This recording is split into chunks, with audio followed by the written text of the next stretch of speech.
Talk about anything that affects your faith, your family, or your freedom. So don't go anywhere, because Point of View starts right now.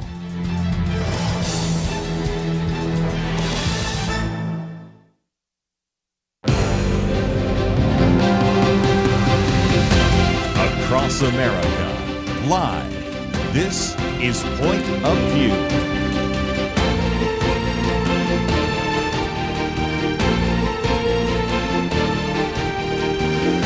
And now, Penna Dexter. Thank you very much for joining us, ladies and gentlemen. I am Penna Dexter. It's our Friday weekend edition. I'm a little hoarse, as you can probably hear. I'm having some painting done in my house. I think I'm allergic to the paint or the dust or something. But we're going to answer one question that's pretty exciting, actually. What happened in the Rose Garden yesterday that we at Point of View are very, very excited about? It was the National Day of Prayer yesterday, which kind of snuck up on me.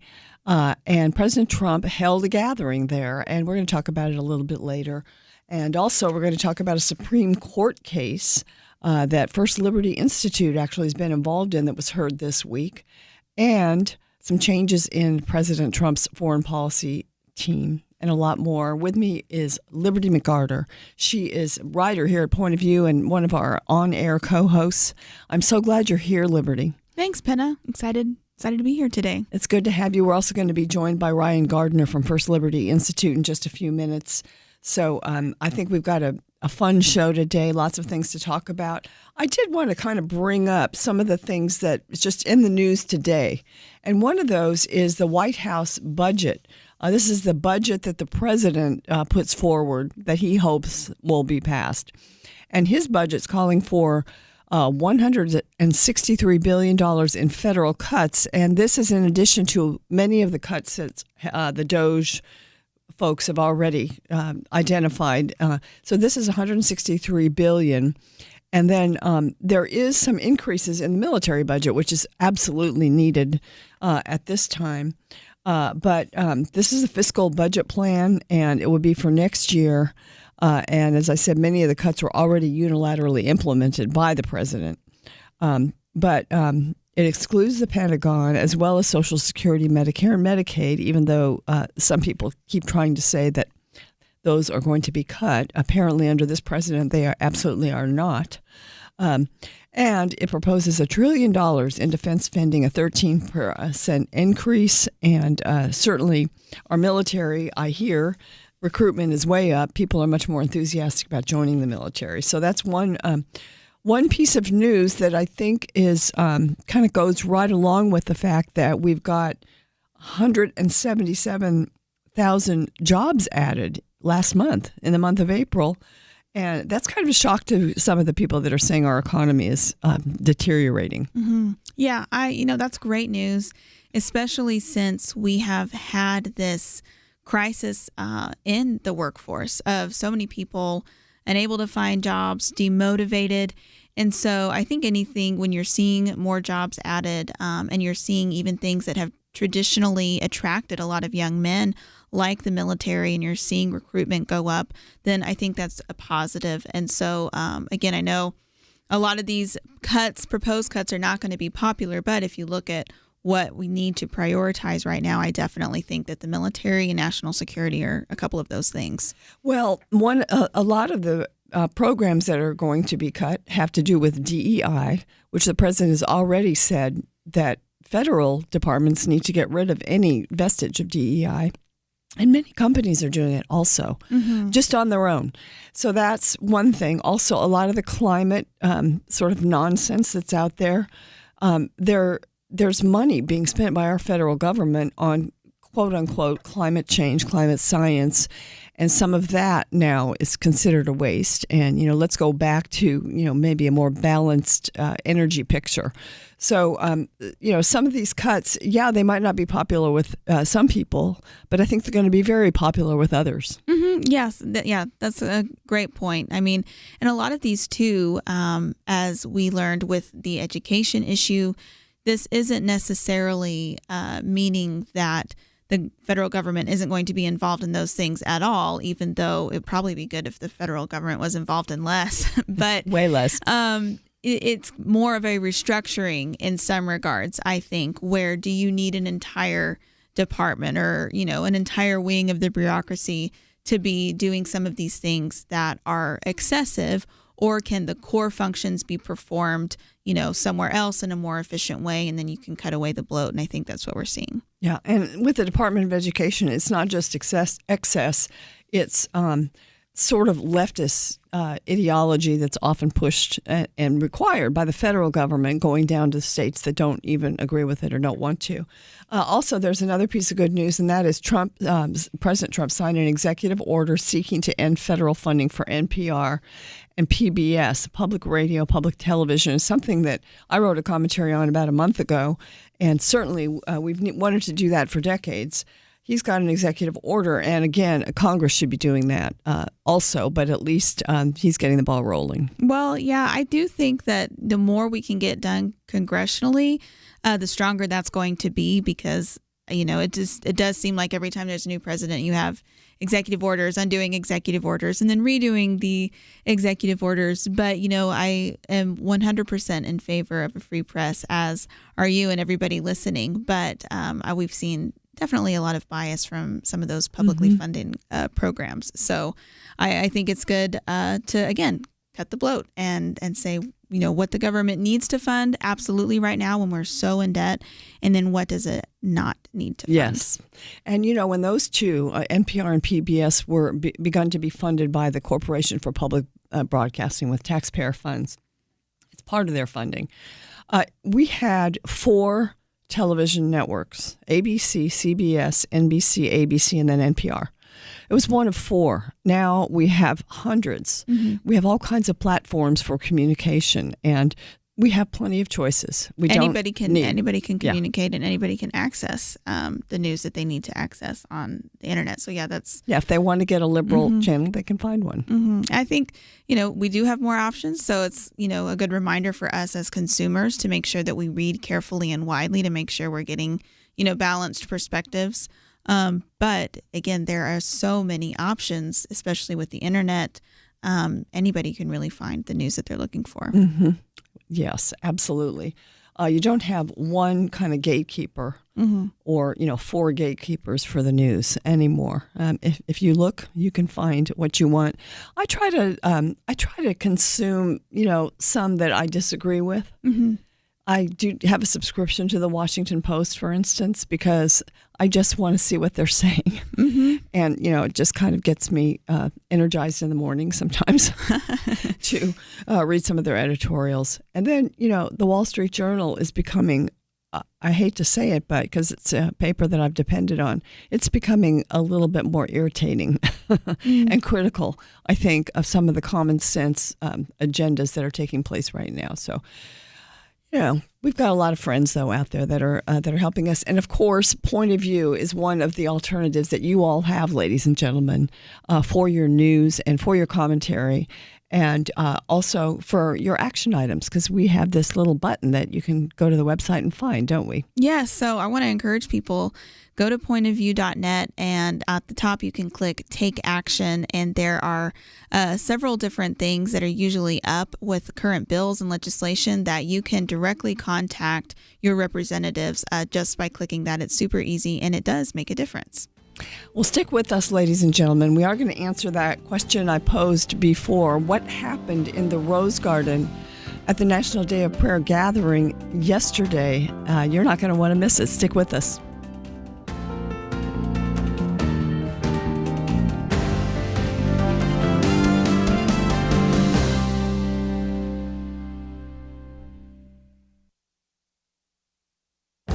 This is Viewpoints with Kirby Anderson. In his latest video, John Stossel takes on climate myths. The response he receives from some of those he interviewed may be familiar, but he felt a need was necessary since the UN Secretary General has recently announced the era of global boiling has arrived. Yes, the climate has been warming over the last century, but we don't have global boiling. Myth number 1 is the Arctic will soon be ice-free. He provides some video of scientists and politicians talking about Arctic ice and glaciers. Heartland Institute fellow Linnea Lucan puts that in perspective with a graph showing virtually no change. She adds, compared to the amount of ice that's in the Arctic, it's like a grain of sand. So minuscule compared to the amount of ice that's there, it doesn't even show up on a trend chart when you plot it. Myth number 2 is polar bears are going extinct. As I've documented in previous commentaries, polar bear populations have increased. In the 1960s, 17,000 to 19,000 was the highest of 3 scientific estimates of polar bear population. Today, there are about 26,000 polar bears. Myth number 3 is climate change has created a massive global food shortage. Again, as I've documented in previous commentaries, just the opposite is true. The extra carbon dioxide likely increases food production. That is why we inject CO2 into greenhouses. Lucan explains it helps to fertilize plants for faster and better growth. He ends with a newspaper story claiming that devastation that climate change has wrought caused a rise in coffee prices, but global coffee production has increased by 82% since the 1990s. The lesson is simple. Just because you read it or hear it in the media doesn't make it true. I'm Kirby Anderson, and that's my point of view. Go deeper on topics like you just heard by visiting pointofview.net. That's pointofview.net.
You're listening to Point of View, your listener-supported source for truth. Welcome back to Point of View. I'm Penna Dexter, and joining us in studio is Ryan Gardner. He is senior counsel at First Liberty Institute. I always love to have somebody in here on Fridays from First Liberty Institute so we can talk about religious liberty and the cases, but also because, well, attorneys just know how to talk. So always a good perspective. Yes. So Ryan Gardner's here, and he actually started at First Liberty Institute after a career in law, other places, in 2022. And I was interested to see that he clerked for, a D.C. Circuit Court of Appeals judge, Janice Rogers Brown, who that must have been an interesting experience. Oh, it was a phenomenal experience. She is an amazing judge and really did a great job just laying the groundwork for my legal career.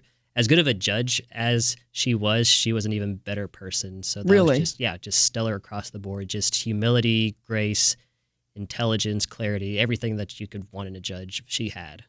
I heard her give a speech one time, and it was just such a wonderful, clear message.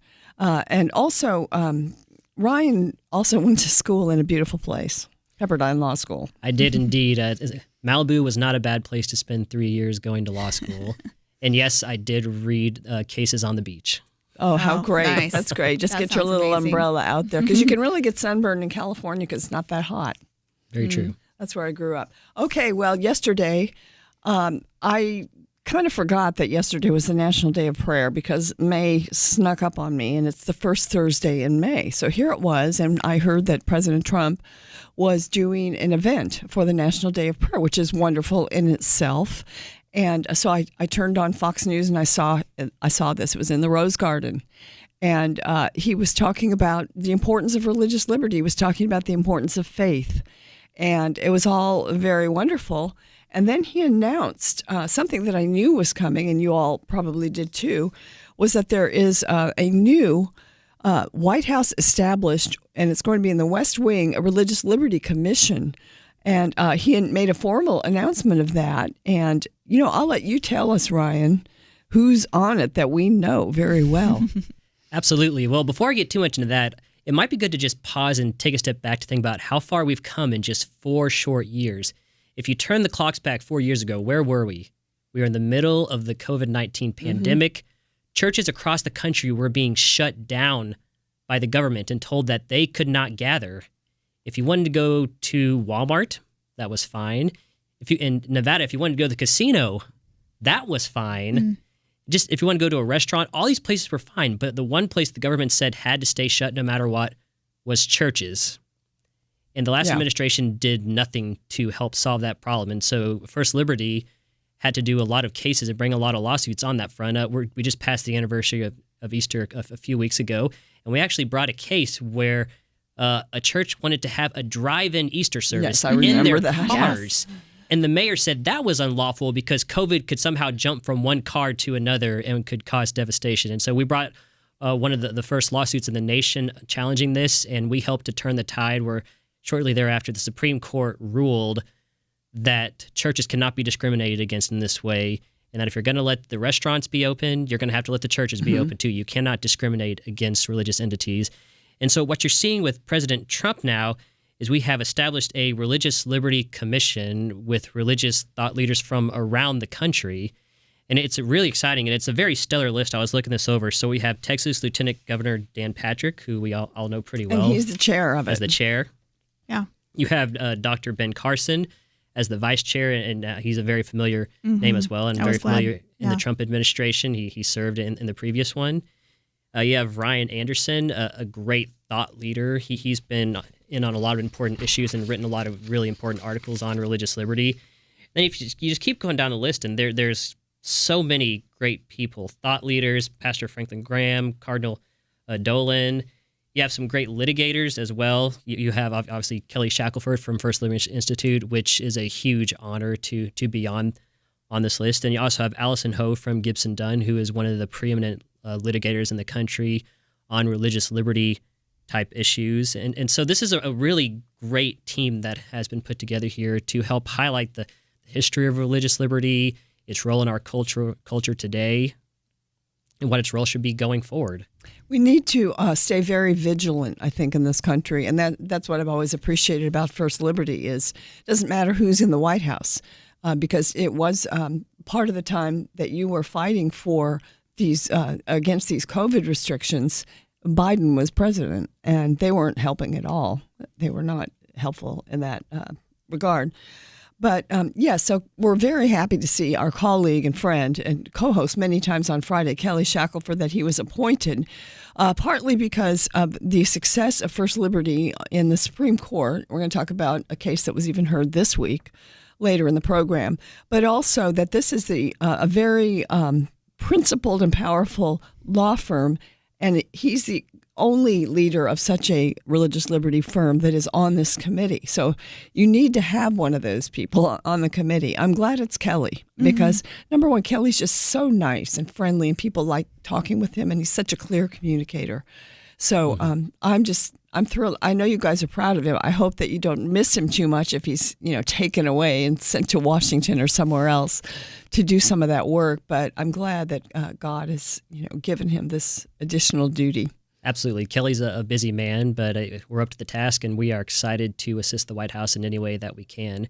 Going back to talking about the shift you see in the Trump administration in prioritizing religious liberty issues, we've seen this in our own cases at First Liberty just since January. Just think, it's been just a little over 100 days, and we already have 2 statements of interest in 2 separate cases that we at First Liberty are handling from the Trump administration. Now, since, I guess, 2000, they've maybe filed 20 of these, 20 to 25, somewhere in there, in total over 20 years. And Trump's already done 2 of them, which is phenomenal. He filed one out in California in this case where we represent a small Chinese and Taiwanese church that was denied the ability to use their building. So he filed a brief? Yeah. The Justice Department? The Justice Department filed a brief in support of our case where we sought an injunction to allow a church to use the building that they own to renovate it to turn a home church into its first building, a growing church. Wow. And the city of Santa Ana said they couldn't do that. It violated their zoning codes. So we filed a lawsuit. The United States Department of Justice filed a brief in support of us. Not only did they file a brief, they showed up to the courtroom. And this would be back in late February, I believe, maybe March. And they argued right alongside us and ended up securing an injunction to allow the church to use its building. And just last week, they filed another one in a case we have in New Hampshire. So you're literally talking coast to coast in the vigilance of the Trump administration. And there it involved a case where a small group of Christians were gathering on a pastor's property. It's a home church. They're using his barn. And the town of Ware, New Hampshire, said you can't do that. Again, that you needed to go before us and basically ask the town's permission to gather to pray. So we filed a lawsuit there. And just last week, the Trump administration, again, has filed a statement of interest in support of our case. And so what we're seeing here between all of these actions in court and establishing this commission is this is an administration that truly values religious liberty, sees its important role in our society, and is taking really concrete steps to advance religious liberty throughout this nation. So, Liberty, speaking of Liberty, Liberty, you have a great name. I know your parents were very thoughtful in naming you Liberty.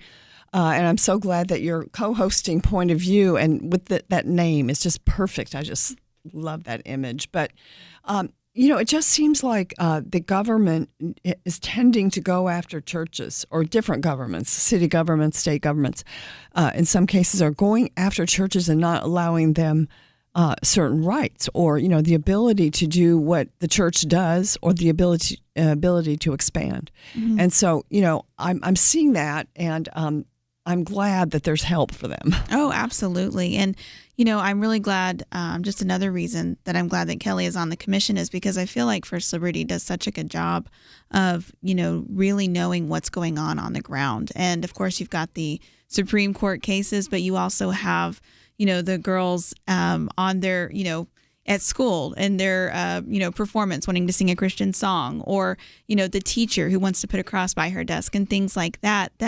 And one of the things that I appreciated about the commission is its focus on actually educating people around the nation on their religious liberty rights, which is so needed, because when you have a government that's in favor of religious liberty, that's encouraging what's going to happen, in 4 years or 8 years, the people need to be educated about religious liberty in America. So I'm hoping the commission will be successful in that.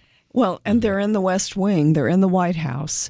I think it's good just to educate our leaders also. I mean, President Trump, Pam Bondi, they're all going to be well aware of some of the threats out there because of the presence of that committee and the folks that they're going to get to interact with. So it's pretty exciting. You can applaud and thank the Lord with us for Kelly Shackelford's appointment to this commission.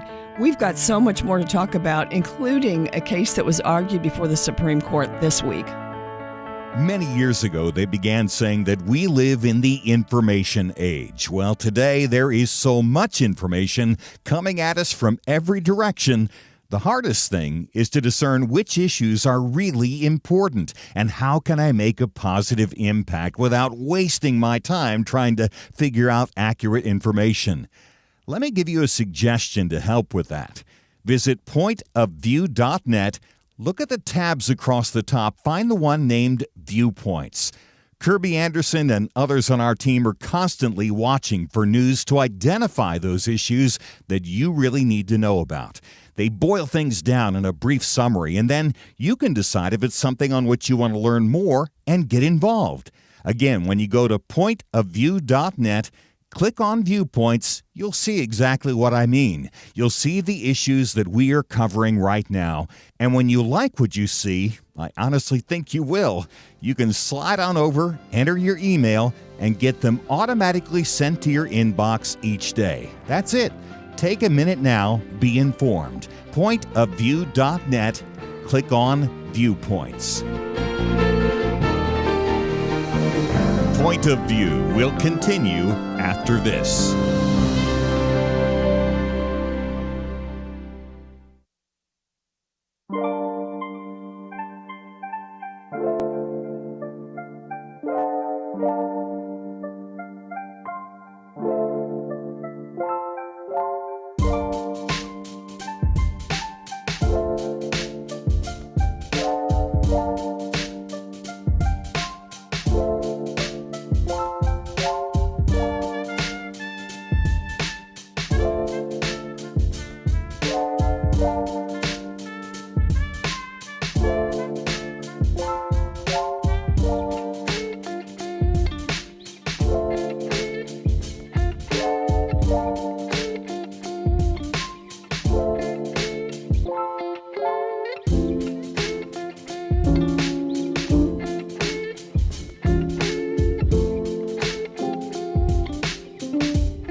You are listening to Point of View. The opinions expressed on Point of View do not necessarily reflect the views of the management or staff of this station. And now, here again is Penna Dexter. And co-hosting with me today on our weekend edition, Liberty McArtor and Ryan Gardner from First Liberty Institute. And this week there was a case heard before the U.S. Supreme Court that I think it's an important case because there's this entity called charter schools that exists in our country. They're public schools, but they're created by a group of people, usually for a special purpose. They have to meet certain requirements of the public schools, but not all of them. And but there has never been, as far as I know, one that is religious, that's specifically a religious Christian school or whatever, a religious school. And so one sprung up, actually online, but it came out of, I forget what state now. Oklahoma, that's right, Oklahoma. And this is partly because there's a lot of rural areas. It met a need. And it's Catholic, and St. Isidore's is the name of the school. So there's been a big fight over this school, and the case that went all the way up to the Supreme Court, St. Isidore versus Drummond, involves the constitutionality of the Oklahoma Charter School Board's approval of this school. There are folks in the state that are just adamantly against it, saying that it violates that separation of church and state. And so, but then we have the state that's defending it. So Ryan, First Liberty wrote a brief and is very much in support of the school and the idea of having religious schools that are charter schools. So just tell us a little bit more of the details. And one is that some people favor calling it a private school, changing the definition of this school. Is that a good idea? Well, when thinking about this case as a whole, I think a good place to start is with what the concern the other side is raising, which is about the Establishment Clause. And you hear this phrase over and over again, separation of church and state and all this. And there has been this fundamental misunderstanding of the religion clauses in the First Amendment going back over 50 years at this point. And I'm thankful that actually that First Liberty has played a huge role in overturning some of those bad precedents. But people have thought for a long time that there's a clause that guarantees the free exercise of religion. There's another clause that bars the establishment of religion. And courts have said that those two are in tension and they're fighting with each other, and that's how they work. But that completely misses the point. That is not at all how it works. And if you look at recent writings from the Supreme Court, they explain this, that what's actually supposed to happen when you're dealing with these two clauses is they're supposed to work together to advance liberty for the whole country. You allow people to live according to the dictates of their own conscience and to freely exercise their religion. And part of that is not establishing a church state, like you think of the Church of England. What were the founders concerned about? Something like that was the established church. And here, we're not dealing with that. What we're dealing with here That's not the problem. Yes, that is not the problem. That is not what is happening here. And what people have done, if they've taken that and stretched it to say, any acknowledgement of religion in the public space, any money at all going to religion, all of that is somehow a violation of the Establishment Clause, and that just is not how it works. What we have here is essentially a public benefit offered by the government in some ways. They help fund these charter schools. They're involved in that part in supporting it, and in exchange, the charter schools provide education. And so all that the schools that were at issue here, the religious schools want, is to be treated like everybody else. And that's all this is really about at the end of the day. And it is clear precedent from the U.S. Supreme Court that if you're going to offer a public benefit to a secular entity, you cannot discriminate just because another one just so happens to be religious. And there are more complexities to the case than that, but really that's what it comes down to, is you cannot say to the religious entity, just based on the fact that you're religious alone, that's enough to exclude you. Now, if it were a situation maybe where you had one particular type of religion, one particular denomination or something like that, that becomes a little more constitutionally problematic, because then you're discriminating amongst the different religions. But if you open the door and say, if you are any kind of religious school, if you are a Jewish school, if you are a Christian school, no matter whatever it is, the door is open to you if you want to do this. And that's really what it's about at the end of the day, is allowing religious entities to freely participate in society on equal terms with everybody else. Yeah, one of the things that I noticed from this Wall Street Journal article reporting on the oral arguments, I believe it was Justice Kagan that had said, sometimes religious communities have different kinds of things that they want to, teach their children. So should the government be, paying for that? But that kind of goes back to one of the key points of the National Religious Liberty Commission, is protecting the fact that parents do have a right to decide what they want to teach their children. And so if they want them to go to a school that is, teaches the core tenets of faith along with reading, writing, and arithmetic, then they should have the right to do that. It reminds me of some other cases where they were able to receive a voucher to go to some schools, but not another school if it happened to be a religious school. And that really is kind of also getting at the issue of parental rights in education. Am I right on that? I think you're absolutely right. And the case you just mentioned, Carson v. Macon, was a case that First Liberty took and won at the U.S. Supreme Court on that very issue about allowing those sorts of vouchers to go to parents who decide that they do want to send their kids to religious schools. And in some ways, mentioning the parental rights piece, that is linked actually to another case that was just argued at the U.S. Supreme Court. I think it was last week, maybe, the Mahmoud case. Mm-hmm. And that case involved parents of a few different religions. I think maybe a few Muslims, a few Christians, that were challenging some of the curriculum being taught in a Maryland school district. And there it was the same kind of thing. They want to opt out of the sort of LGBT type issues, saying that teaching those things to my kids and exposing them to these on terms that are not of my own and in accord with my religion violates my religion. And there, I think you saw a Supreme Court that was pretty sympathetic if you're looking at the way that the questions that the justice were asking about the importance of these parental rights overlaying with religious liberties. And those two often go hand in hand. I hope that they do decide the case on parental rights also.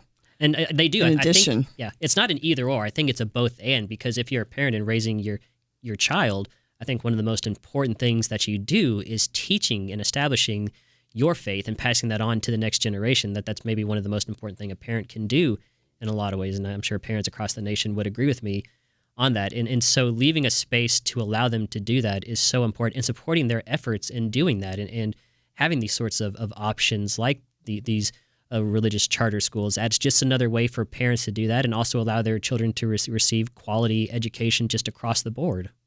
I think if, ADF and if Oklahoma is successful with this case, I think you're going to see a lot more people taking advantage of that. And it would be one thing if public schools were performing so well right now, but the reason that so many parents are looking for other options is because they're not. Their schools they have been in are not performing well in a lot of areas. But you are seeing kind of just culturally, I mean, even where I live, I'm a homeschool mom, and there are so many people like joining our group saying we were looking for something different. Like, you're seeing kind of this cultural move away from what has just always been kind of a check the box, traditional public education, and people want a little bit more control or a little bit more of a say or a little bit of a higher standard for their kids. You're also seeing more interest culturally in religion in general, which I think is a positive thing. So I think that, if you set that precedent that you can have charter schools that can be faith-based as well, then I think that we're going to see a lot more people going that way, and as well as, going to homeschooling and private school as well. Well, we do have to be realistic about it. Every parent has to make these decisions for their kids, and sometimes the finances are part of that. Mm-hmm. And that's why the charter school idea is so good, because it does help parents who couldn't afford a private Christian school or, a classical Christian school or the things that other parents choose. And then, of course, the school choice movement, which has also gained so much traction across the nation, is out there to help too. And so, it's wonderful to see it. It's going to be good going forward for the nation, because you're not going to have a one-size-fits-all progressive, liberal, totalitarian agenda being taught to the kids. And I think that Mahmoud case that you mentioned, I mean, the issue there, of course, is, you could have been born one thing, but the doctor might have been wrong in saying what you were and telling this to a pre-K through fourth grader. So, that is so outrageous that I think to get parents up in arms, I think that was a good issue for that. And it's going to be interesting to see what the Supreme Court does. I hope it's a unanimous decision. So I'll venture a guess, which is often dangerous to do at the U.S. Supreme Court. I think that one way or the other, Chief Justice Roberts will write this opinion. Do you? I say that because he has written a trio of opinions on this topic: Trinity, Lutheran, Espinosa, and Carson, all authored by the Chief Justice. I think he cares about this issue. And I think he might lean in favor of the schools on this, although in true Roberts fashion, it will probably be a narrow opinion in favor of the schools. That would be my guess if I'm reading between the lines. I mean, a lot can happen between now and likely June when the opinion will come out. But that's and we'll be right back.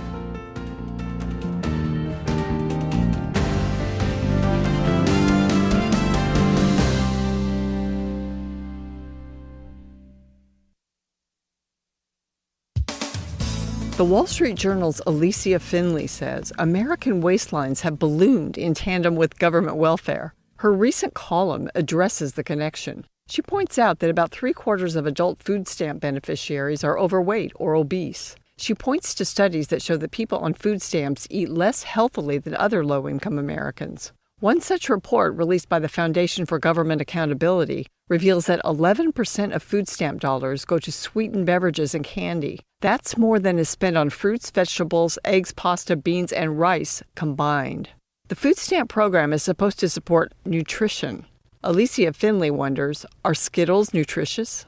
The bigger question is, are people on food stamps fatter than the rest of us, or less healthy? To find out, governors in 3 states, Indiana, Arkansas, and Idaho, are seeking waivers to exclude soda, candy, and other sweets from the Supplemental Nutrition Assistance Program, i.e. food stamps. Would restrictions on candy and soda nudge recipients to eat better? It's hard to say, but the feds should grant those waivers and let willing states study what happens among their own recipients. This isn't the nanny state depriving people of their Cokes and Kit Kat bars. People can still buy those treats, but the government shouldn't pay for them. We know that people on food stamps do eat more junk than people of similar incomes who are not in the program. Ms. Finley points to U.S. Department of Agriculture studies which show that working-age adults on food stamps consume more added sugars and refined grains than non-recipients with similar demographics. HHS Secretary Robert Kennedy's Make America Healthy Again movement is gathering steam. According to the Daily Signal, nearly 60% of Americans have heard about MAHA, and a majority of them support it.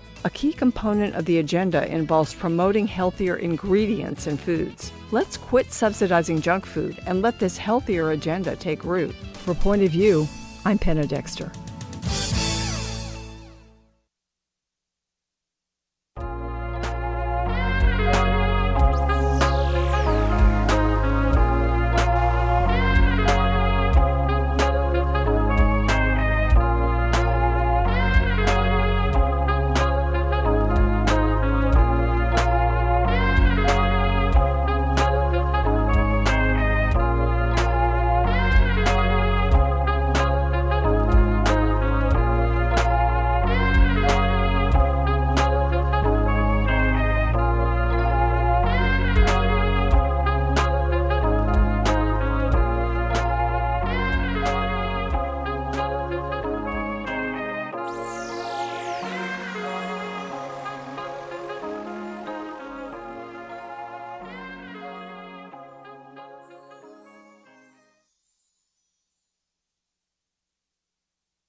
You're listening to Point of View, your listener-supported source for truth.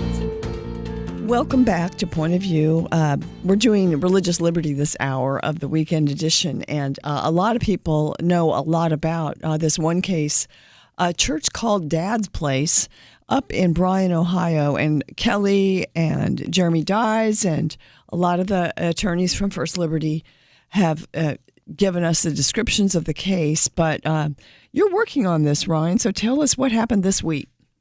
Absolutely. So just a couple days ago, we were in Ohio arguing before the 6th District Court of Appeals in Ohio, seeking to keep the doors of this church open to serve the most needy in its community. For background, for anybody who isn't familiar with this case involves a small church called Dad's Place and its pastor, Chris Avell. And he had this vision that he wanted a church that truly loved like family. He wanted to create a place where those with nowhere else to go could go, and to have a church for those who maybe wouldn't feel comfortable in a quote unquote sort of traditional church setting. And so his church almost looks more like a restaurant in some ways, the way the tables are set up. He wanted to be a very comfortable environment, and he wanted to be open 24 hours a day, 7 days a week, which if you think about it from a pastoral perspective, that is a huge commitment of your time, that to be available any time of day or night, for whoever comes in and has a need. And that was his vision. And so after he did this, he operated for a couple of years, and even before that, informally for years, just taking people when the police brought somebody who needed someplace to go, or there was some other... The police knew to bring them there. The police knew to bring people to this church, as did the hospital when they released somebody who they think didn't have anywhere else to go in this small little town. And after he formalized this ministry and opened it, suddenly the city of Bryan said, you have to shut down. And first they said it was because of their zoning codes. But then after we brought a lawsuit and got the original criminal charges against Pastor Avell dropped, they shifted the goalposts and said, actually, this is all about the fire code. And only a government bureaucrat could think that someone is in more danger in a warm church with someone looking after them at night than out on the cold streets in January where the temperatures are literally below zero in the negatives. But that is the exact argument that the city of Bryan is putting forward in court. They're saying because this church is not armed with automatic sprinkler systems, something that is extremely expensive to retrofit into. And I'm an sure old not building. every apartment building in the area is armed with those either. Oh, you know exactly where I'm going with this, because they say on one hand that it's extremely dangerous for the church to not have these sprinkler systems, but every other motel in town does not have these sprinklers. And neither do the majority of the apartment complexes, even some of the senior living facilities. None of them have any sprinklers at all. And they say that that's fine, but the church, you need to spend more money than you have in order to stay open. So really what the city's ultimate goal is, they want to shut down this ministry and they want to run it out of town is truly what they want to do here. And what they've done is to criminalize compassion, because in a lot of instances, the fights that First Liberty is having is dealing with civil liability. Maybe they're going to take you to court. Maybe they're going to fine you. Here, they brought criminal charges against Pastor Avell, and he was actually convicted of that earlier this year. Now, we are appealing that conviction. Has he stayed out of jail? Has he managed to? Yes. With your help? With our help and the help of the Ohio Court of Appeals. So they not only got a civil injunction in one case over here against the church, but they got the criminal conviction against the pastor appalling over here. So they're fighting us on multiple fronts just to be malicious, frankly, to do it in multiple places. But in both instances, we were able to get a stay of both of those orders from the Court of Appeals. And so now we're in a position where we are appealing all of this. And based on the oral argument, we are hopeful about where this is going to be going, because the judges really seem to be in tune, and they seem to appreciate the significant religious liberty issues raised by this case. The other side wants to make this all about safety, but it's not, because we're the ones keeping these people safe. If these people are not in the church with the only family that they've ever known, where are they going to go? I've been to Dad's place. I've met with the people there, and what I hear over and over again is this place saved my life. Like they would say that I would not be alive today if it weren't for Dad's place, let alone their souls beyond that and coming and finding faith. Those two things. I mean, it's just incredible. One story that another attorney witnessed when he was at Dad's place is somebody came into the church and just yelled out, "I got it!" And he had no context to what was going on. It turns out that this person, they got a job like at the local Walmart or something like that, and everybody was just so overjoyed, the same way that you might celebrate with your own family, and that's what these people view each other as, and that's the family that the city of Bryan wants to break up. Well, the church is supposed to be that. Yeah, yes. that is so beautiful. Pastor Avell and Dad's Place are doing what Christians are supposed to be doing, and I just wonder what is going on with the city of Bryan, because, I mean, if you're looking at pure optics, you couldn't ask for more favorable, picture for your side, because even on, the news stories I've seen in like the press that this is getting, this isn't one of those like controversial issues. This is everybody kind of says, well, yeah, like it seems like he's doing a good service. Like, why is the city attacking him? And they've been so persistent. And then to bring the criminal charges as well, it just, it really doesn't make sense to me why they're making themselves look bad. Absolutely. And this is an interesting case where left, right, and center, everybody agrees, from MSNBC to Fox News to everybody else in between. Everybody agrees that the work that the church is doing is great. In fact, the Attorney General Yost in Ohio agrees with us, which is an interesting posture helpful to be in this case. Yeah, and in fact, AG Yost came to the church and visited it.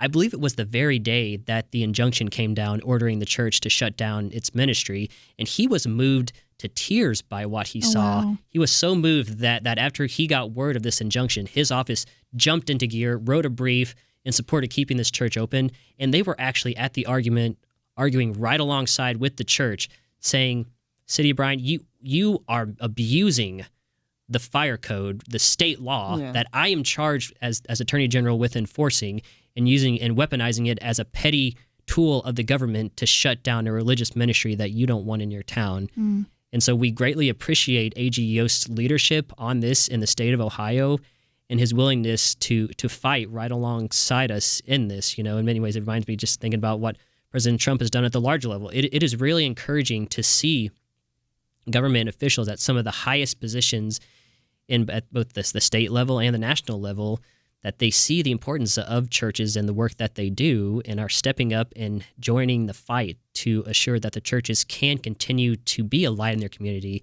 and to help those who are in need. Well, you're doing good work. And if this case goes all the way up the path, it could be very important, I think, because we do see persecution of churches and their activities just to accomplish their mission. We see it in different ways across the country, and I know that First Liberty's taken many cases and had many successes in that area. This one is a tough one for some reason, and sometimes it takes a client who's very brave and courageous and bold, and that's what you have in Pastor Chris Avell, and I'm so glad that he has got you on his side. Well, ladies and gentlemen, we will talk about one more really interesting matter in the next hour. And also, there's been a little bit of reshuffling of the foreign policy team in the Trump administration, and it's kind of interesting, maybe not surprising, but we will unpack that also. And a little bit later in the program, we'll talk about some of the moves corporately and other ways away from DEI. Amazing. Just amazing. Yeah.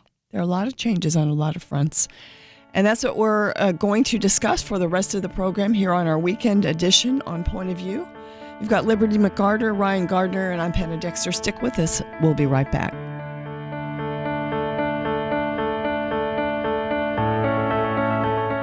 At Point of View, we believe there is power in prayer. And that is why we have relaunched our Pray for America campaign, a series of weekly emails to unite Americans in prayer for our nation. Imagine if hundreds of thousands of Americans started praying intentionally together on a weekly basis. You can help make that a reality by subscribing to our Pray for America emails. Just go to pointofview.net and click on the Pray for America banner that's right there on the homepage. Each week you'll receive a brief news update, a specific prayer guide, and a free resource to equip you in further action. We encourage you to not only pray with us each week, but to share these prayers and the resources with others in your life. Join the movement today. Visit pointofview.net and click on the banner Pray for America right there at the top. That's pointofview.net. Let's pray together for God to make a difference in our land. Point of View will continue after this.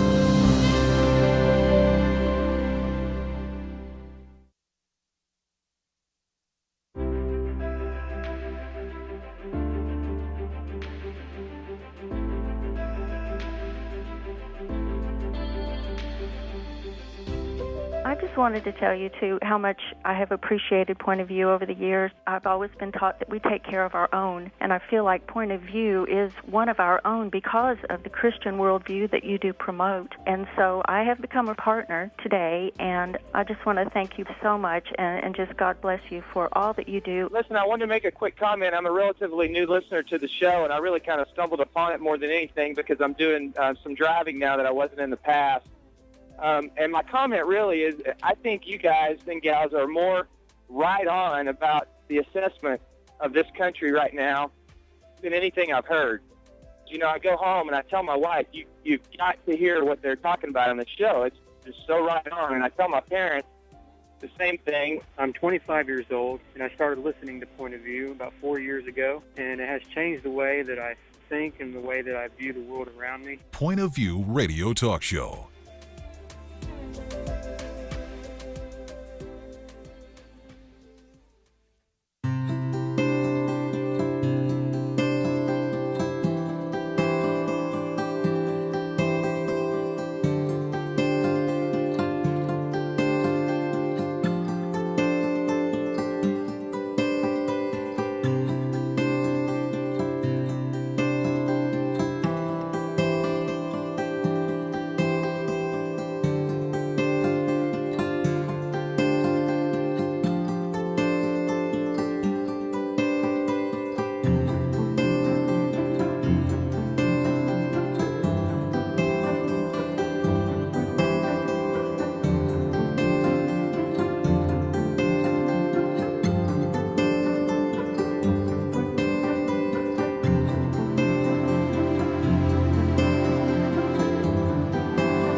Hi, this is Kirby Anderson. You know, each day we take on the tough issues and provide a biblical perspective to them. The topics we cover are wide-ranging: apologetics, theology, prophecy, creation and evolution, intelligent design, marriage, family, child-rearing, the millennial generation, trends in society, politics, economics, business, religious liberty, the Constitution, public policy, foreign policy, military policy, tensions in the Middle East, abortion, homosexuality, pornography, sexual ethics, media, technology, history, and America's godly heritage. We talk about anything that affects your faith, your family, or your freedom. So don't go anywhere, because Point of View continues right now.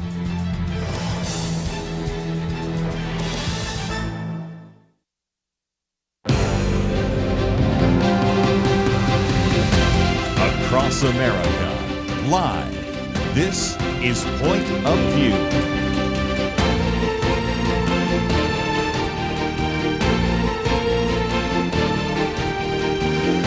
And now, Penna Dexter.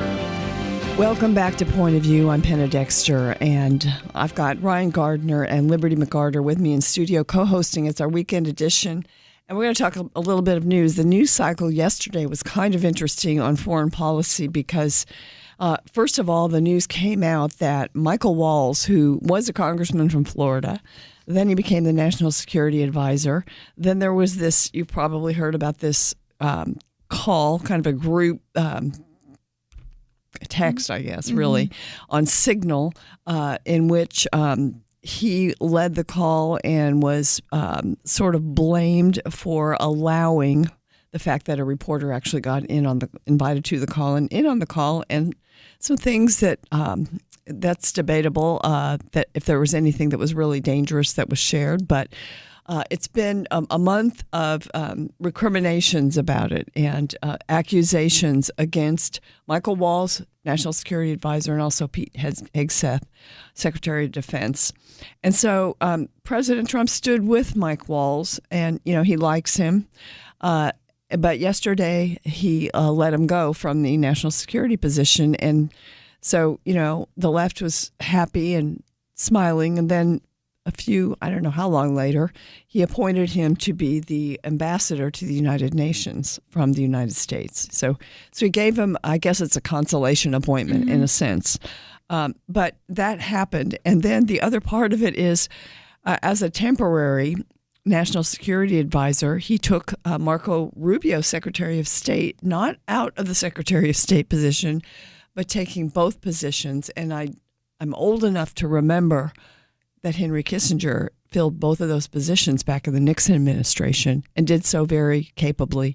So that's what's happening in foreign policy right now. And of course, now Mike Waltz will have to be confirmed, and that may be a bit of a battle. What do you think, Liberty? Well, you know, I was curious to see which heads would roll after the Signal chat, you know, situation happened. Definitely, I think, an embarrassing faux pas. So it's interesting to see that it kind of took some time. And, you know, I wonder, though, and I've seen some other analysis on it because I'm not necessarily an expert on the inner workings of the foreign policy team by any means, but there had been some differences with Mike Waltz anyways, just because he leans a little more hawkish on his foreign policy. Trump's current administration is, you know, very isolationist. And so especially with some of the other advisors around Trump, you know, they would butt heads with Waltz. And so I think that maybe this allowed a reason to get him out of that position and move him to something that, you know, still keeps him in the administration, but he's a little bit farther removed from Trump. He's not going to be directly advising him. Trump's not, you know, very big on the UN anyways. And so it kind of gets him out of the way. If you want to look at what was actually shared in the Signal group chat, you know, Hegseth did share it. If there was anything that was, you know, more sensitive information, it would have been what Hegseth shared, and he currently still has his role. So it's interesting to see that Mike Waltz is the first one to go from that whole thing. Yes, Mike Waltz is he's very smart, very sharp, and he was a Green Beret, and he was a good congressman in Florida, and actually pretty good in his position, I think, under another administration where we had more of a traditional establishment kind of foreign policy that we don't so much have right now.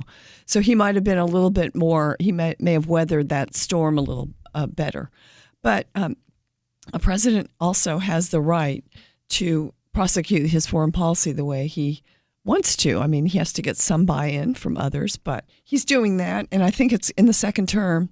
I mean, we've been talking this week about the first 100 days, but the second 100 days, I think is going to be more focused on foreign policy and national defense. So it ought to be interesting, and I guess we'll have to be watching for the confirmation hearings. Yeah, I think so. And something that's interesting about President Trump, one of his greatest talents is his unpredictability. And I think that this just shows that, puts him somewhere else. And the reasons why, I mean, part of it is we don't really know completely why he did what we did. We just know what he did. Because was it maybe because of what happened with the signal chat and the leaking? Possibly there was something to do with that. Or was it foreign policy differences? Maybe there was some internal division there too. Either one is a possible explanation. I don't think we'll really know either one. But I do think, again, that this shows that President Trump does like Waltz, and that's why he's allowing him to serve in just another role. He thinks he has a value and that he's going to be a good service there. This whole thing is dealing with the signal chat is ironic in a lot of ways if you think about it, because if you think about where the Democrats were when they were in power, they had no problem when Lloyd Austin disappeared for a medical procedure for days and nothing happened because of that. They're throwing a fit about a group text that added the wrong person, essentially. But the operation went off without a hitch and did exactly what it was supposed to. And the bottom line is results are what really matters here. And when it comes to a lot of these foreign policy issues, Trump has been very effective. He has been strong. He has been effective. And I think he's going to continue doing that in his next 100 days. Sometimes I think about the role of the left in these things, and they made so much of the inclusion of the reporter, even though, it actually, the American people saw this success against going after the Houthis, probably in a greater light than they would have if the signal chat hadn't happened and been made news. But the left loves to take something like that and never let go of it. And I guess I have to applaud President Trump for not just quickly firing him or, just getting a scalp so that he could say, yeah, I did something about it. That's really not his style. He doesn't do that. But that's why I tend to kind of go with the idea that he probably wanted to get rid of Waltz anyway from that position. And so, it happened. But what about Hegseth? Does anyone think that he's at risk? I mean, it just seems like I don't know what to believe sometimes when I read the news stories. Is he really playing fast and loose with security, or is this just the left being picky? They've been demonizing him since the moment Trump said his name, which makes me very skeptical of anything that they said, because they're looking for any and everything that they can to go after him, which, again, makes me very skeptical, because if they had sort of had a principled support now and they see him in the role and say, okay, I don't like the way you're doing this or that, you would have more credibility than from the outset with the type of malicious opposition. I don't think I've seen opposition like this, frankly, in a long time, the way that any little thing they do. But if you look at the results, I mean, I think recruiting alone, like if his job is to bolster the military, recruitment is a big part of that, and recruitment is way up. So, I mean, he's doing some things right.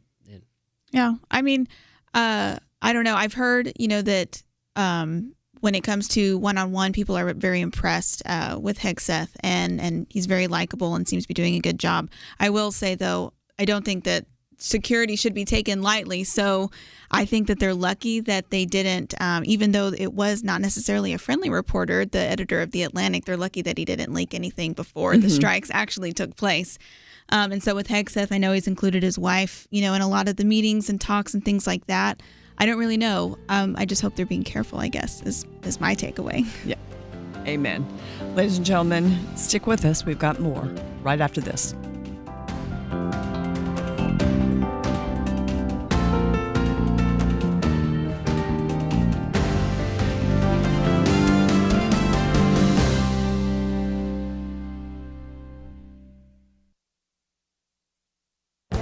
This is Viewpoints with Kirby Anderson.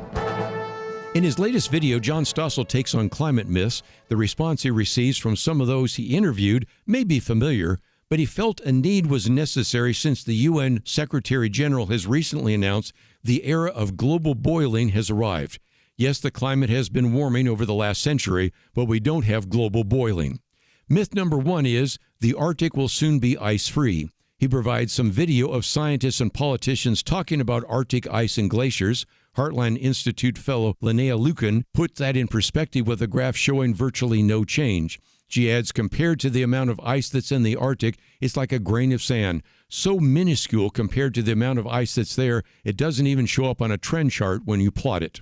Myth number 2 is polar bears are going extinct. As I've documented in previous commentaries, polar bear populations have increased.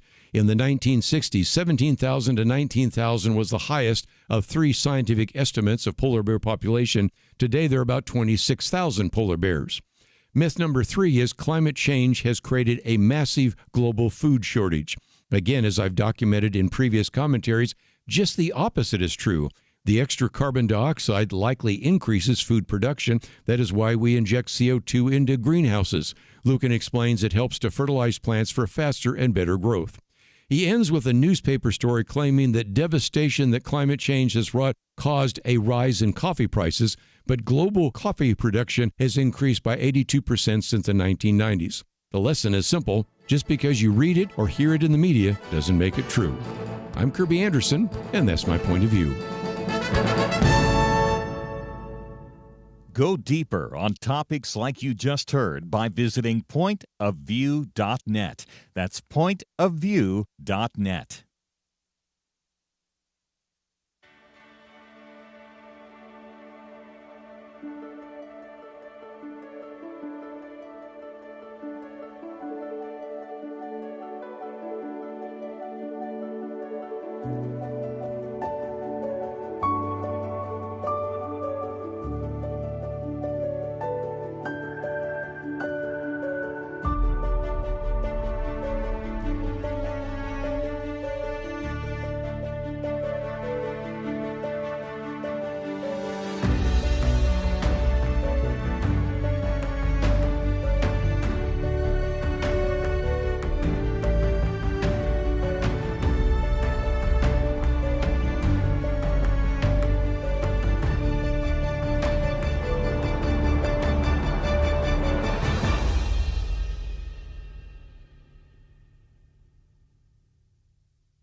You're listening to Point of View, your listener-supported source for truth. Welcome back to Point of View. We're talking about this kind of moving of the chess pieces in our foreign policy establishment, or our foreign policy part of the government.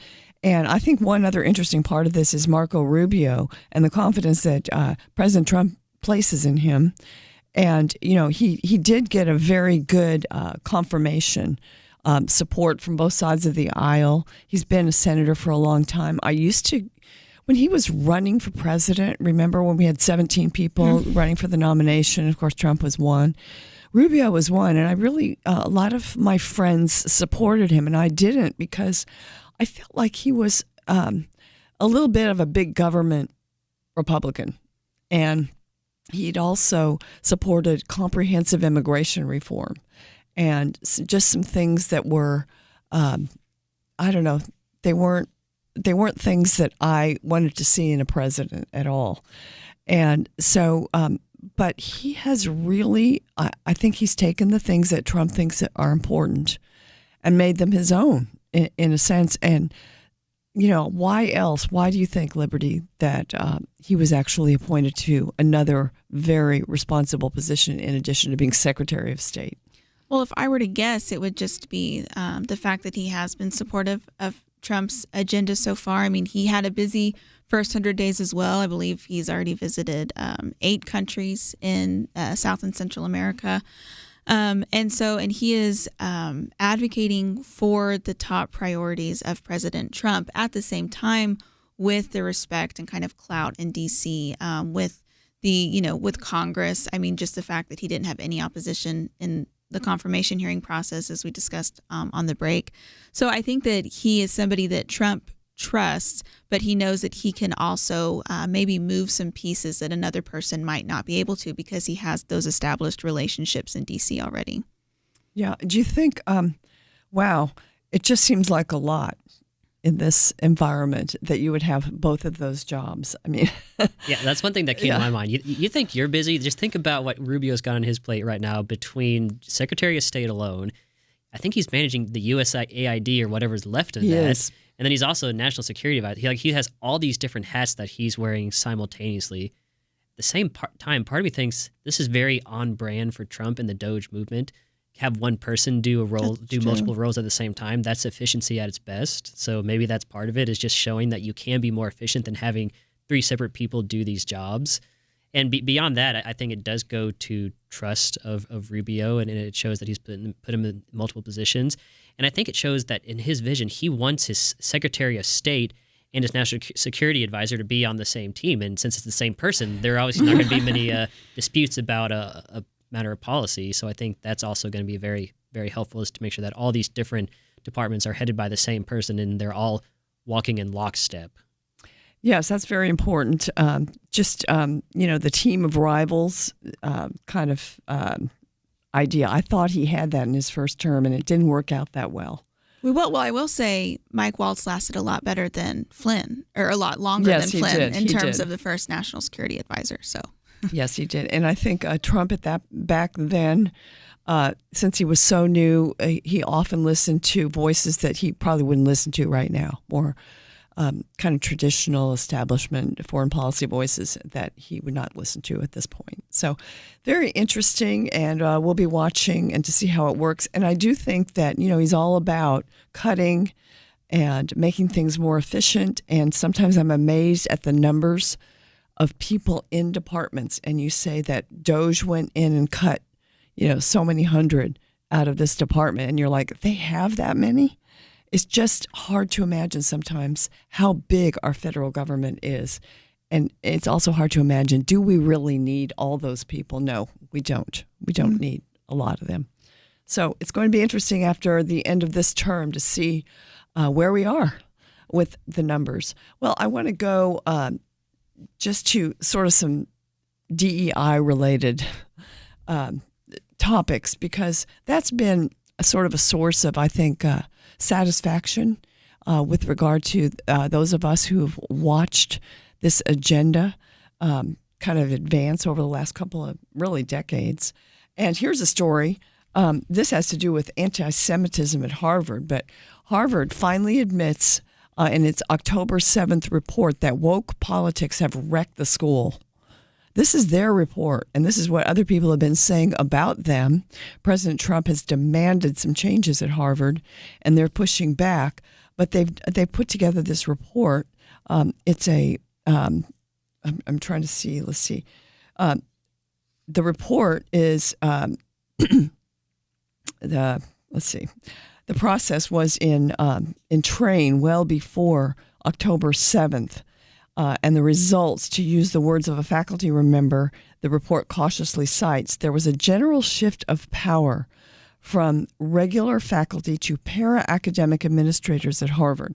In other words, the people that were getting to teach these students, to be in power and to be professors and in all kinds of positions at Harvard, they changed, and they were not even as academic as they were ideological and indoctrinators. And so this is part of the reason why you have sort of this radical, atmosphere where people thought that they could go in and just treat the Jewish people after the 7th of October, 2023, treat them so horribly and not ever be able to admit that they had a problem. And so, it's just very interesting that they now have come out in a report that they've done and looked at this and admitted that, they actually have been doing this. Now, whether they'll do anything about it is another question. Yeah, this is interesting to me, and it kind of dovetails with some other things I've been reading about just higher education in general.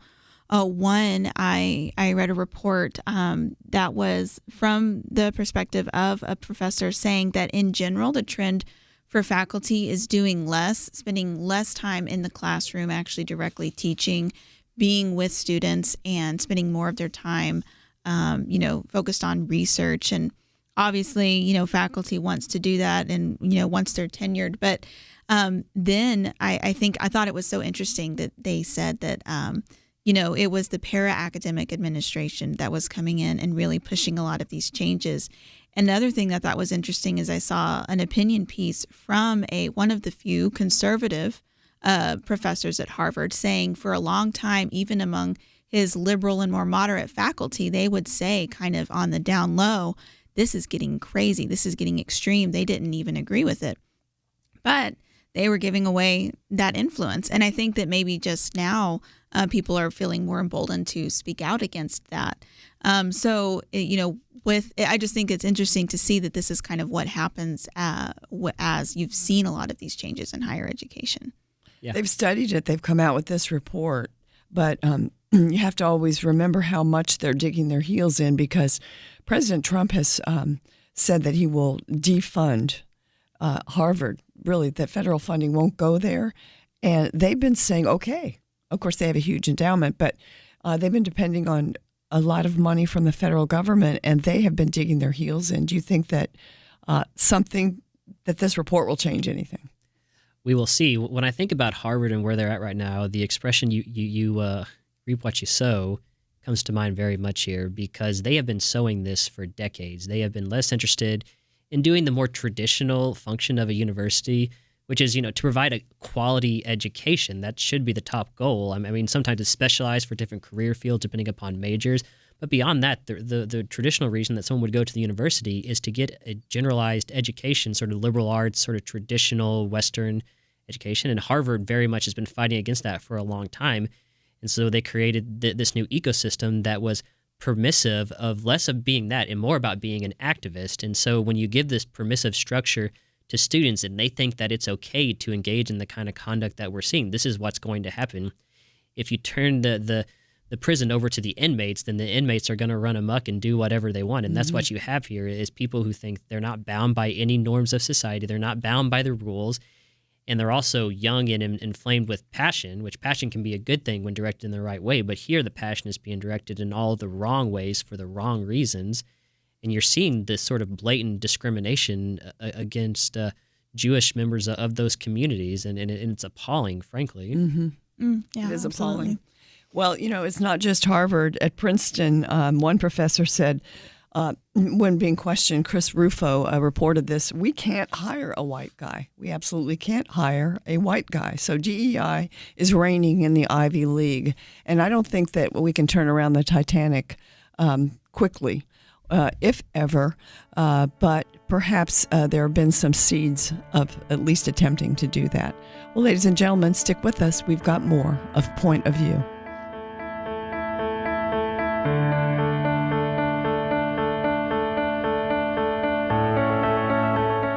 In 19th century London, two towering historical figures did battle, not with guns and bombs, but words and ideas.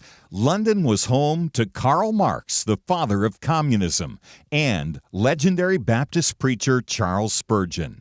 London was in many ways the center of the world, economically, militarily, and intellectually. Marx sought to destroy religion, the family, and everything the Bible supports. Spurgeon stood against him, warning of socialism's dangers. Spurgeon understood Christianity is not just religious truth, it is truth for all of life. Where do you find men with that kind of wisdom to stand against darkness today? Get the light you need on today's most pressing issues delivered to your inbox when you sign up for the Viewpoints commentary at pointofview.net/signup. Every weekday in less than 2 minutes, you'll learn how to be a person of light to stand against darkness in our time. It's free, so visit pointofview.net/signup right now. pointofview.net/signup. Point of View will continue after this.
You are listening to Point of View.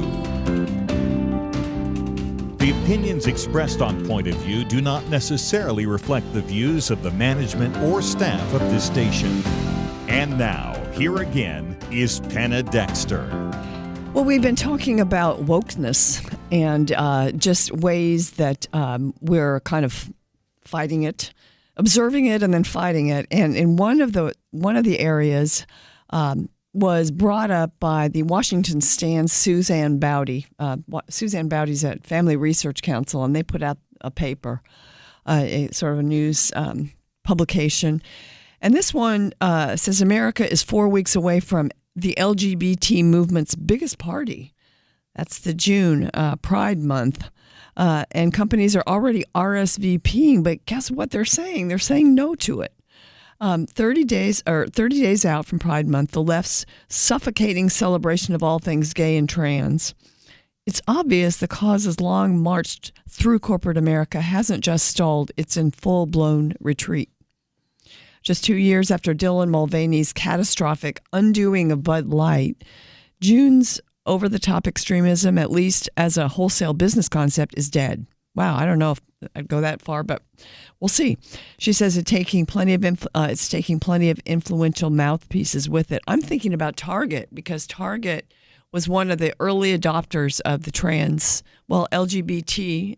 They mixed the colors and the kids' clothing so you couldn't tell which was the boys and which was the girls. That was really early on. And then they moved into clothing for transgenders and all of that. And they've turned on all of that, apparently. They had so much trouble in many financial ways.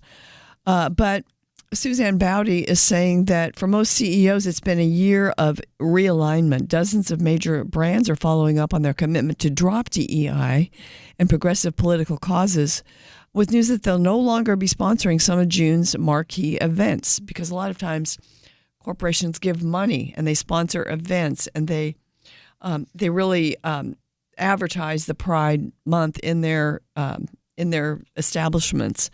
And so you have a lot of that going away. I just kind of wonder, Liberty, what do you think? Is it the atmosphere we're in right now? Is it the idea that it's actually becoming, acceptable on both sides of the aisle to turn around against this stuff?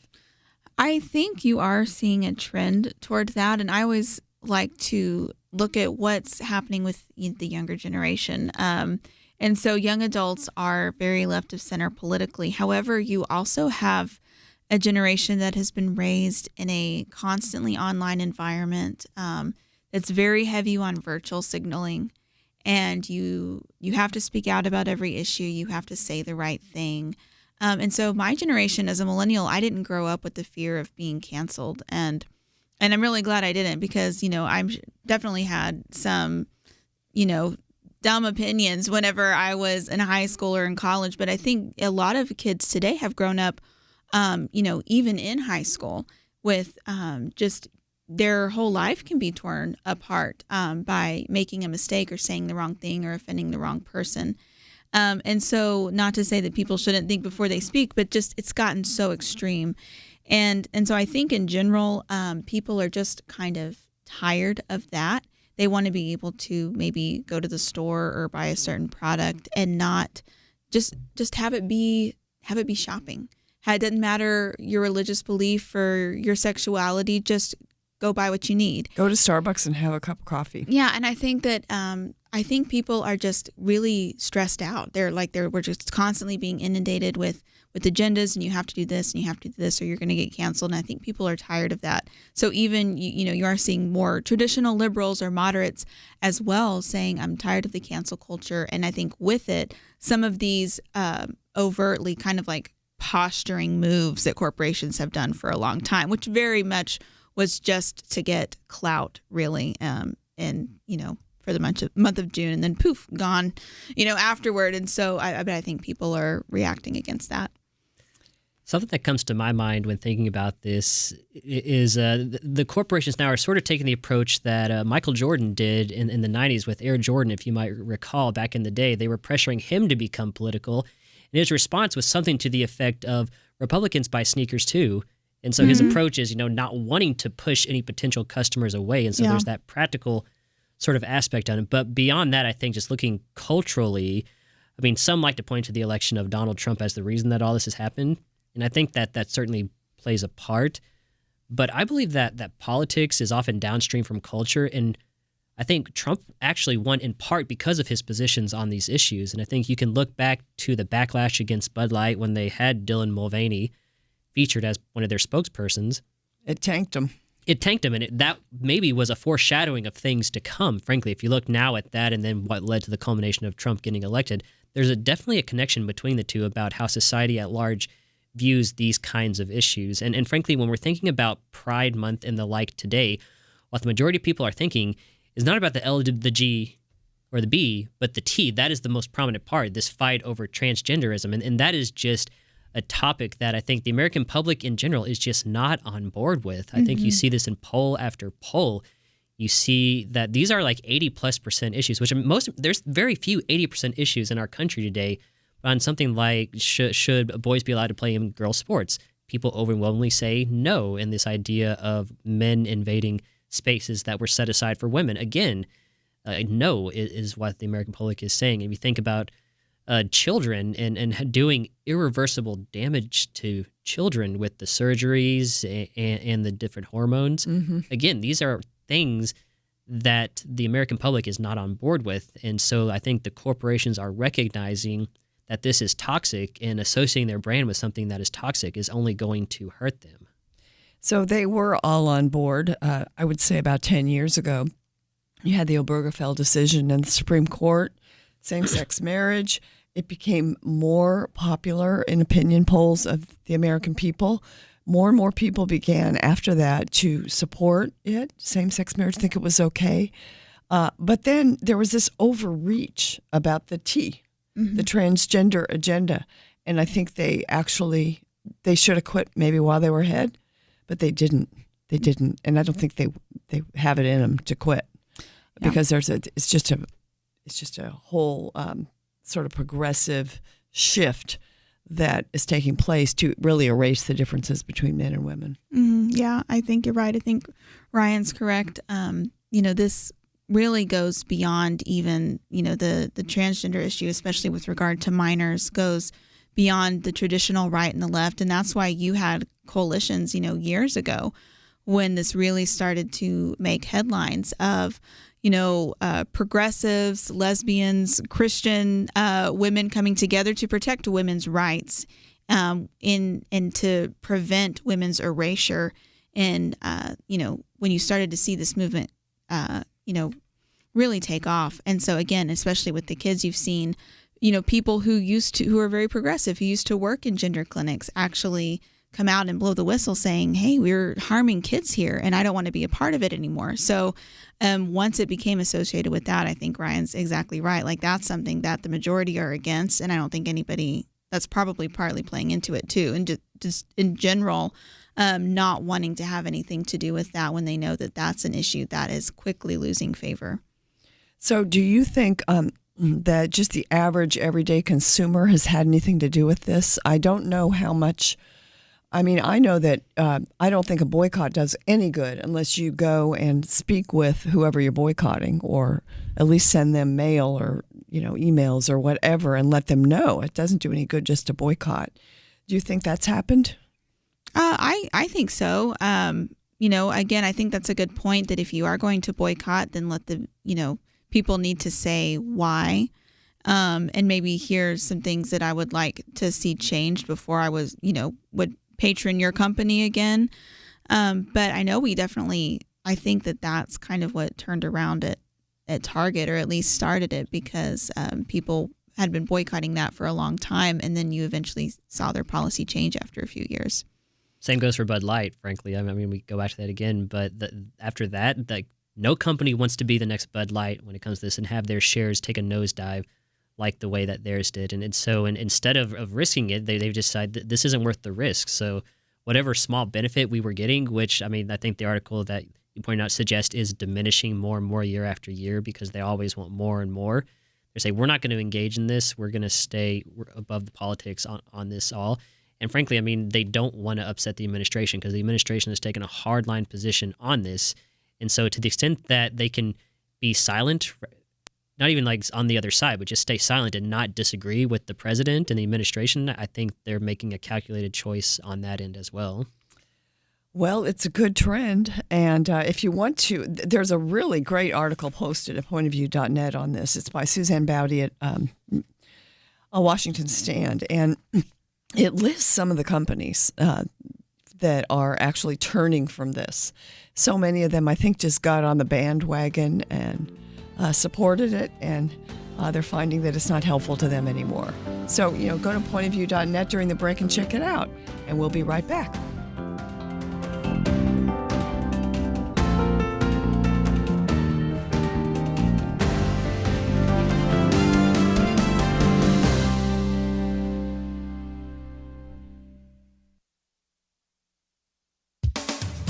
The Wall Street Journal's Alicia Finley says American waistlines have ballooned in tandem with government welfare. Her recent column addresses the connection. She points out that about 3/4 of adult food stamp beneficiaries are overweight or obese. She points to studies that show that people on food stamps eat less healthily than other low-income Americans. One such report, released by the Foundation for Government Accountability, reveals that 11% of food stamp dollars go to sweetened beverages and candy. That's more than is spent on fruits, vegetables, eggs, pasta, beans, and rice combined. The food stamp program is supposed to support nutrition. Alicia Finley wonders, are Skittles nutritious?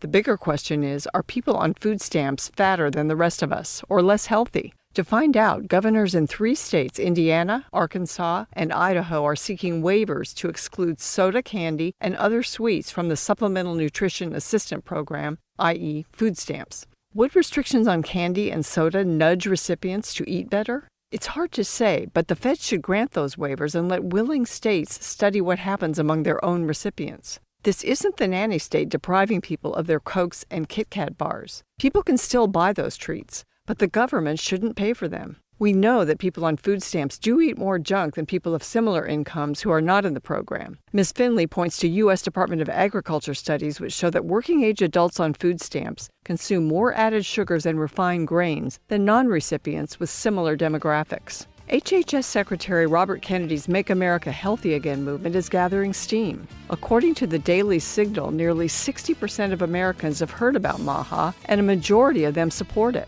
A key component of the agenda involves promoting healthier ingredients in foods. Let's quit subsidizing junk food and let this healthier agenda take root. For Point of View, I'm Penna Dexter.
You're listening to Point of View, your listener-supported source for truth. Welcome back to Point of View.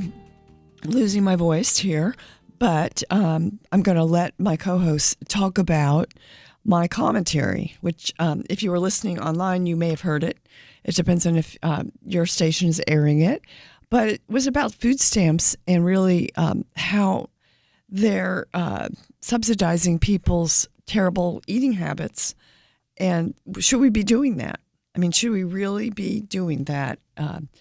Couldn't the fact that we have Robert Kennedy as HHS secretary now maybe influence us a little bit to try to help people not to use their food stamps or not even provide them food stamps to eat all that junk? So, I'm thinking this is an opportune moment with the MAHA movement. Mm. Yeah, it's funny. Just a few days ago, this happened.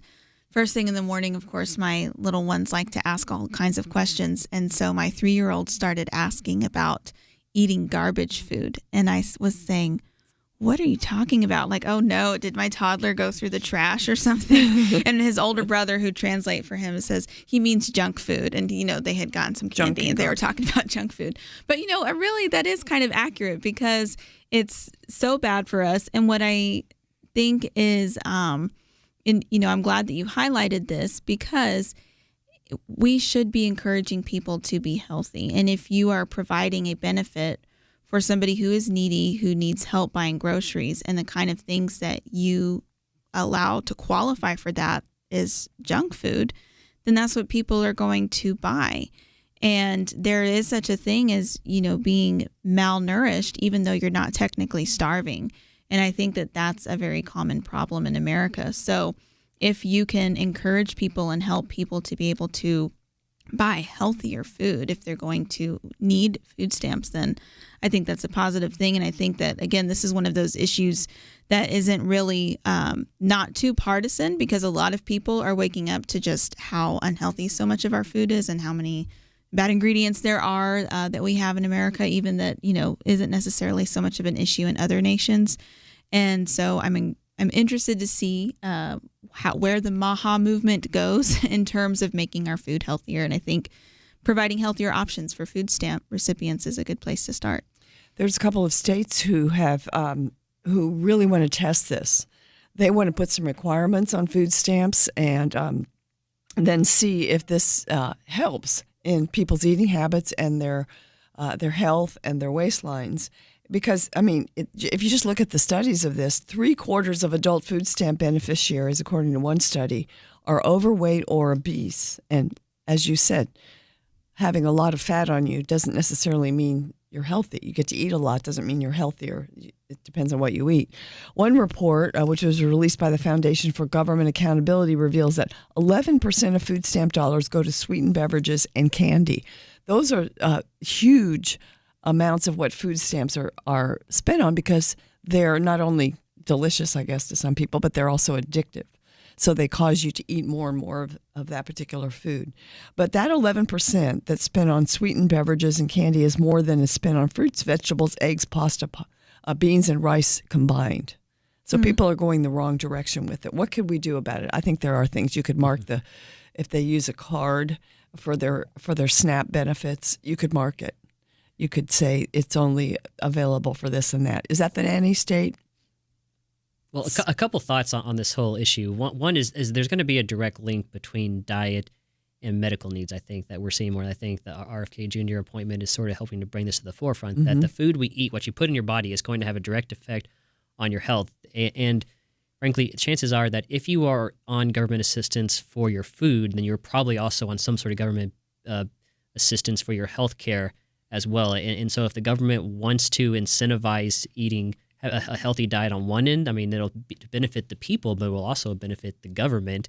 And that the healthier diet will hopefully result in healthier individuals, which means they will not require as much government resources for their healthcare needs. And that's sort of the idea and the goal, right?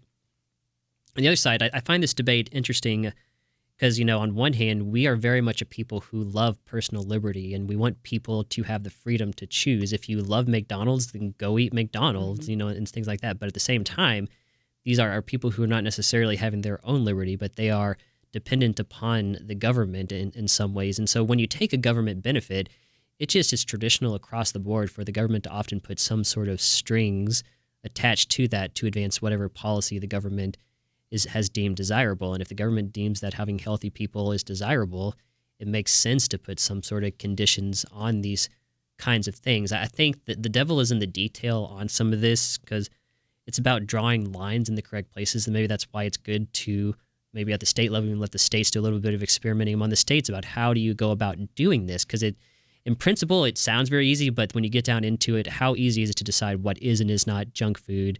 Maybe there's this category of ultra-processed foods. Maybe that's easy, but you get more down the line. Which baked goods are going to be junk food or not?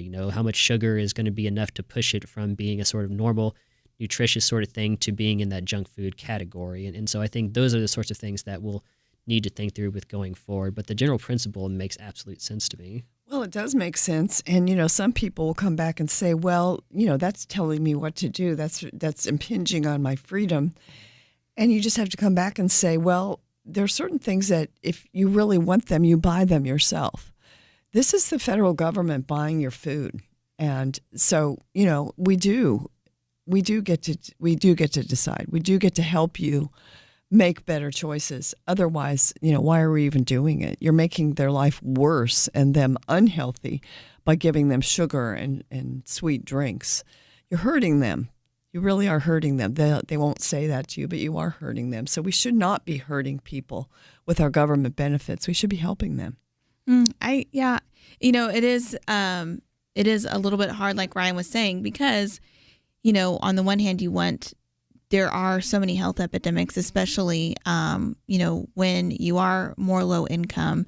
And so you want to make sure that you are providing and encouraging those healthy options. But at the same time, there is the personal liberty issue too. And so, but maybe where there is, if you are going to take a government benefit, though, there are going to be parameters. So can it be something where, there is a certain limit, so to speak, on the amount of sugary foods maybe that you can purchase. But again, regardless of who's in charge, always keep your trust of the federal government minimal, I think. Yeah, so I'd say so. We should all be, taking our health into our own hands as much as possible. Amen. I think that's absolutely correct. Well, ladies and gentlemen, thank you so much for joining us today. We've kind of covered the gamut of issues, and I appreciate you, Ryan, for coming in today. It was really fun to have you. And Liberty, it's always fun to have you. You are just so deep into all the issues that we cover here on Point of View, and so it's great to have you in on Fridays, especially when we try to cover everything or many things that happen during the week. And Megan, thank you so much for operating the board and making sure that everything moved quickly. And Steve, thanks for producing the show. I think Kirby's back in town next week, so you're going to be able to hear from him. Hopefully Kelly is, and we just have to say we're so proud of Kelly for being appointed to the Religious Liberty Commission. It's going to be fun to watch what happens there. And we just have to hope and pray that this president, this White House that's actually included in its West Wing in the White House, some space for this commission, that's symbolic for how important that really is going to be going forward. So, ladies and gentlemen, I hope you have a great weekend. God bless you, and just stick with us next week. I'm not even sure what the agenda is, what the programming is, but you'll have your host back, and you should be rejoicing in that. So have a great weekend. God bless you.